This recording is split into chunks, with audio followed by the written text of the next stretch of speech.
याच्या आपला अमृत ज्यूस देण्याच्या पूर्वी काय आजार होता हे आपण त्यांच्या तोंडून जाणून घेऊ आणि त्याला काय रिझल्ट आला हे आपण त्यांना विचारू. तर प्लीज. नमस्कार, डॉक्टर देशमुख बोलतो.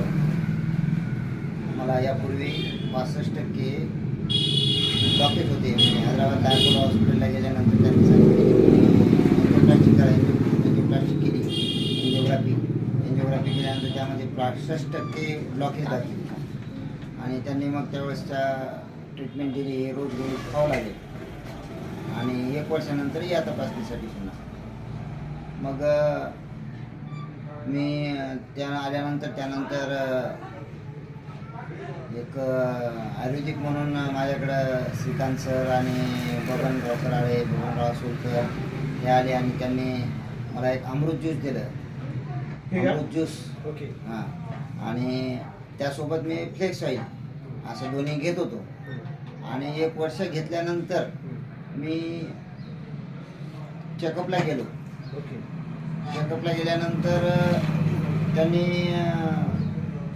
पुन्हा एन्जिओग्राफी केली आणि एन्जिओग्राफीमध्ये माझा ब्लॉकेज पूर्ण नील झाला आहे. कुठला 1% सुद्धा नाही राहिला. ओके.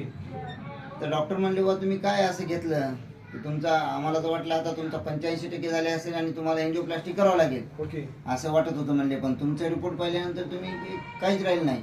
त्यांनी सर्व गोळ्या ट्रीटमेंट बंद केली आणि आता पुन्हा कधीच याची गरज नाही. फक्त तुमचं तुम्ही पथ्य चालू राहू द्या आणि काय असं घेतलं की ते आम्हाला सुद्धा सांगा आणि आम्ही सुद्धा पेशंटला सांगू असं घेऊ. ओके. नमस्कार. ओके सर, मग तुम्ही मला काय आता अमृत ज्यूस घेण्याच्या अगोदर तुम्हाला भरपूर ब्लॉकेज होते आणि अमृत ज्यूस घेतल्यानंतर तुमचे पूर्ण ब्लॉकेज नील झाले. डॉक्टरने सांगितलं की तुम्हाला आता एन्जिओप्लास्टी करायची गरज नाही. बरोबर आहे.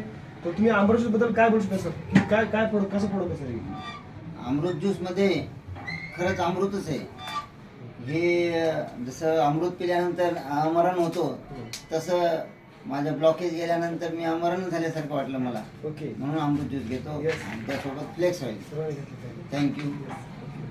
ओके. थँक्यू.